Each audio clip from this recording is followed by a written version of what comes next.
until primary day, when voters will head to the polls to cast their ballot in several statewide races, as well as some hotly contested state Senate contests here in the city. Tonight, we're going to bring you the first in a series of Democratic primary debates that we're sponsoring this election season. Tonight's features the two leading candidates for Manhattan's 31st State Senate District. It encompasses much of the west side of the borough, including parts of Inwood, Washington Heights, Harlem, down to through the west side, and down to Hell's Kitchen. The incumbent is Marisol Alcantara. She's represented this district since 2016. She's being challenged by former City Council member Robert Jackson, who ran for the seat 2 years ago. Here are tonight's rules. Each candidate will deliver a 45-second opening statement. Each candidate will have a maximum of 60 seconds to respond to questions, and there will be an opportunity for rebuttals. Each candidate will be asked to direct a single question to his or her opponent during a cross-examination round, and we'll also have a lightning round where candidates will have to answer yes or no or give a short answer to a series of my questions. And for those of you at home, you can weigh in on Twitter using the hashtag NY1Politics. I want to thank both of you for being here tonight, and I want to let our folks know a coin toss determined that Robert Jackson speaks first, so you get the first opening statement. Good evening. Well, thank you and New York One for allowing us to come forward during this debate.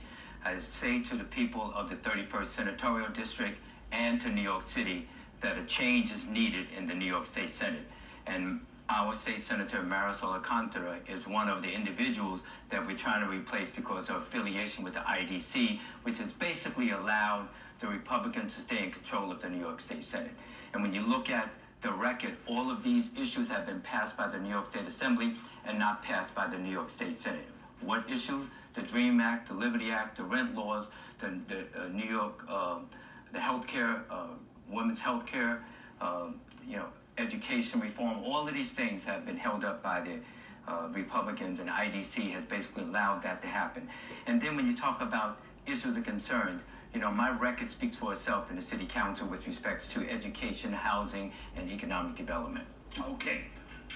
Ms. Alcantara. Thank you for inviting me to be here. I'm a trade unionist, I'm an immigrant, and I'm a mother.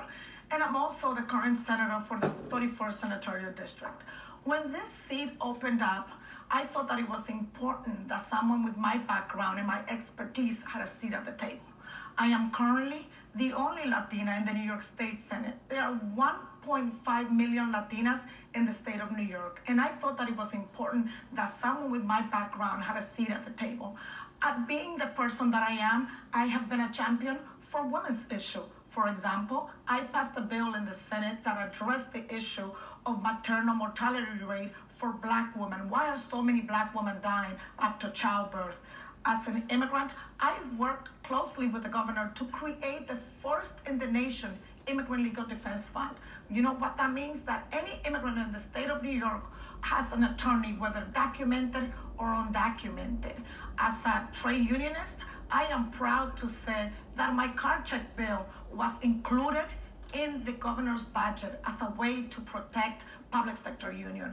I am looking forward after September 13th that the residents of the 31st District send me back to Albany to do the people's work. Okay, thank you both. I want to start with you, Mr. Jackson. You, like many other candidates, have said that the IDC was an impediment to Democratic goals in the state Senate and that you want to try and rectify that. What are some specific instances where the IDC, because of the votes that they cast, did not allow progressive legislation to go forward? Well, two things very specifically. One, on the issue of the $3.4 billion that it owed to the New York State children in the Campaign for Fiscal Equity lawsuit, in which we filed back in '93, there was a vote on the floor where a senator from Brooklyn tried to tag on that $3.4 billion. And the bottom line is, instead of the IDC and Marisol voting yes for the funding for our children's education, they walked off the floor and was not basically marked absent because they refused to basically go along with the Democrats in providing the money for our children. That's number one. Number two, she was the chair of the Labor Committee.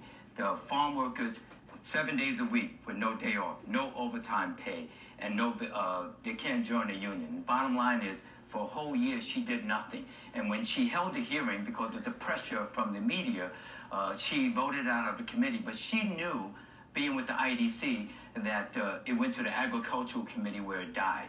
Those are two things basically that should have never happened under her watch as the state senator. Let me ask you to give a response on those two things. Sure. The vote that he's referring to in education was a hostile amendment. And the way it works in Albany, a hostile amendment is a political maneuver used by whatever party to try to attach a bill to something that they claim is related to. Let me remind you that I have been endorsed by the United Federation of Teachers. I have been endorsed by the Principal Union. I have brought $2.5 million into my district for education alone. When I found out that the state of New York was going to open up 5 new community schools, I fought very hard for one of those community schools to be in my district. And that community school is in West Harlem today. I worked very closely with the teachers union to create 3 new teacher centers in northern Manhattan, that those teacher centers are going to reduce the class size for English learners.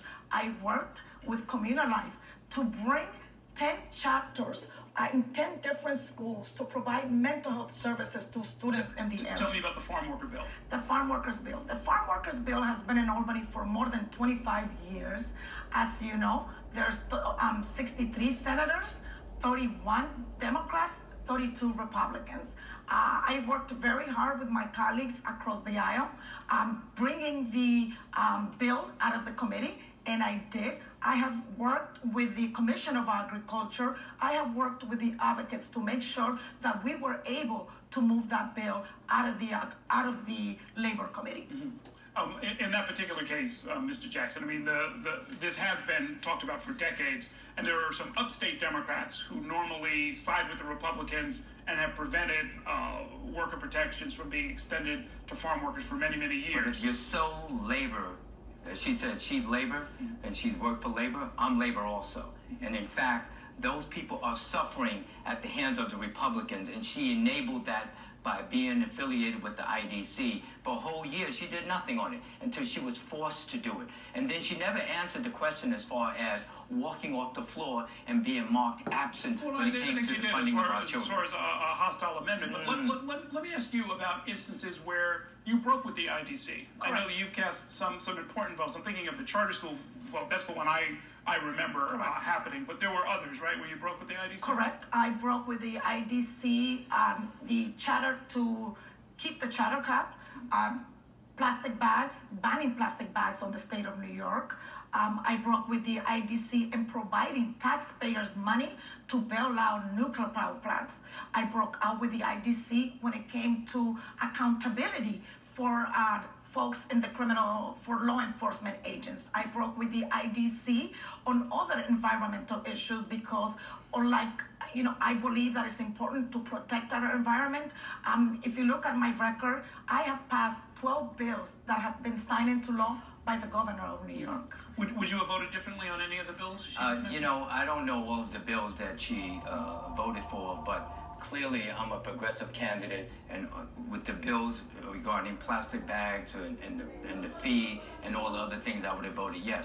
But when you're in the state Senate, representing the district where Northern Manhattan, when you look at Northern Manhattan and the needs of Northern Manhattan, she's basically enabling the Republicans to stop the rent laws from being passed so that New York City would deal that. Our district in Northern Manhattan has the most rent-stabilized, rent-controlled apartments in the city of New York, with 62% being rent-stabilized and 1/3 of those being preferential rent. These are hurting the people of Northern Manhattan, and basically enabling the Republican John Flanagan, the lead, is hurting our district. Okay, let me ask you a couple of lightning round questions, Sure. and we're going to take a quick break. Should New York open its primaries to non-Democrats? I disagree. No. No. Yes. Yes. Have you taken mass transit in the last month? Yes. You, sir. Today and every day. Yeah, this is Manhattan. That's right. What's the best restaurant in the district? Malicone Restaurant. Okay. Guadalupe. Guadalupe. Okay, good. Should lawmakers use their pensions if they are convicted of corruption? No. No. Should lawmakers lose their pensions?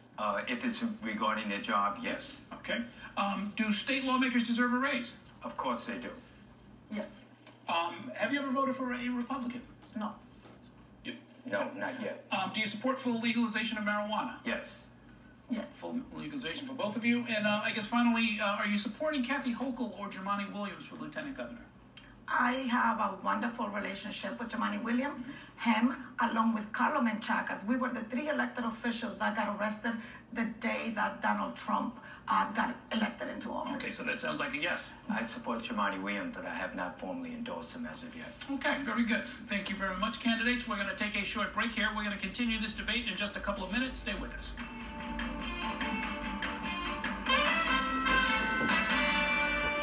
We are back inside City Hall holding a Democratic primary debate for the state Senate district in Manhattan's 31st district. The 2 leading candidates in the race are here, and we promised you a chance to ask each other a question, our cross-examination section. You get to go first, Mr. Jackson. So, Marisol, your campaign has basically called Adriano Espaillat and Maria Luna traitors, and also your campaign has had demonstrations at Scott, the city controller's office, when he endorsed myself and Jessica Ramos. I ask you now, on behalf of your campaign, do you apologize to them for basically being called traitors and calling Scott a racist because he endorsed me and Jessica Ramos? Sir, your facts are incredibly incorrect. You have no legal proof that these things came out of my campaign. I have a great relationship with Congressman Espaillat. I was just at his breakfast on Sunday. I respect Maria Luna for being a pioneer in the Dominican community. Scott Stringer is our current controller. I don't know where you're getting this information from, but if you have any proof that this was done for my campaign, I would love to see it. But what you are saying is totally incorrect, sir. Okay. And before I begin, Errol, I made a mistake when I misunderstood the question when you stated if public officials that are accused of corruption should lose their pension. I misunderstood. Correct. They should lose their pension. Okay, very good. And your question for Mr. Jackson. Mr. Jackson, you have run for borough president. You have run for the Senate seat 3 times. You have also run for district leader. If you were to lose again, would you promise the voters of New York not to go back to being a lobbyist for the styrofoam company? And would you return the $100,000 that you made out of the styrofoam companies? And you know how bad styrofoam is for the environment. Well, first of all, when I ran for office, I run because the need is there. Just like I'm running against you because the people of the district demand that a change take place. And they have all elected me. 15 out of 16 Democratic clubs have endorsed me. Majority, all of the elected public officials and all of the groups that have risen up, indivisible groups, No IDC, True Blue New York, you name it, they have all endorsed me, and not you. They want to see a change from you because you are affiliated with the IDC. Even though you allege that you don't belong to it no more, everyone know that's a false. And number 2, as far as I've said loud and clear, my relationship with DART has discontinued as of June, and the bottom line is, as the co-chair of the Black, Latino, and Asian caucus of the City Council, we felt it was going to have a negative impact on small businesses to move forward on that particular bill. But here's the bottom line. It's over because it's been decided in the court. And I have no relationship with them, and I plan to have no relationship with them in the future. Okay, those are the questions and those are the answers. I want to ask you some questions that we crowdsourced. These are from some folks who I believe in many cases are your constituents. Rosa asks the question, or makes the statement, shelters and drug programs in my community, especially by an elementary school, exclamation point. I live in Washington Heights. It's not safe for our kids anymore. I have some sympathy for addicts, but I don't want them near children. It's not safe nor a good example for kids to be around. When you hear something like that, what's your response? It pains me because we have, the city has a record number of folks that live in homeless shelter, about 80,000. Right on 168th Street, right across from Columbia Presbyterian, we have one of the largest men's shelter in northern Manhattan. What we need to do is to provide more mental health services in our shelter, to provide better security. But we as a society have a responsibility to take care of folks that have less than we do, and we need to work. I would love if Rosa can reach out to my office and we can work on ways together. If these folks are hanging out and she feels that it's a threat to her safety, we would more than love to work with her and meet with the folks that run the shelter and the drug treatment program so we can find a solution. Okay. And I think that from a school environment, there needs to be a certain distance from a school, for sure. But then that's where you deal with the community planning board and the NYPD and other groups in order to make sure that the environment of the immediate school is safe. And as Marisol said, if people are hanging out and there's a threat to the children and parents, then that needs to be addressed. And you do that through intervention of resources in the community.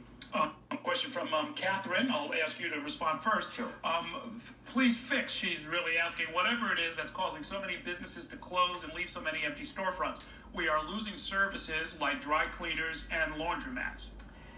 The Small Business Survival Bill in the New York City Council, I shepherded that and fought the administration in order to make sure that that bill was being considered. And the bottom line is the city of New York was against it. But everyone says, they talk and talk, saying small businesses is the backbone of our great city.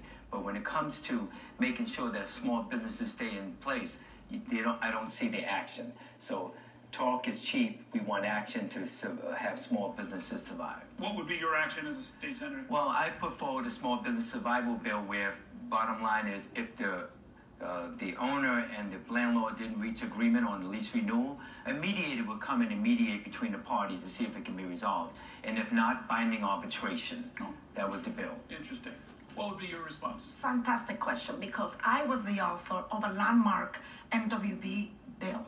What my bill did is that instead of the city before was allowed to give you a contract up to $20,000, with my bill, the city could arbitrarily just give you a contract to up to $150,000, which is great for women and minority-owned business. Number two, I passed a bill in both the Senate and the Assembly, and it was signed by the governor, which is to create more workers' co-op. And the more workers, the more you feel that you have an investment in the business, the better it is. And that's why I am a big champion of workers' co-op.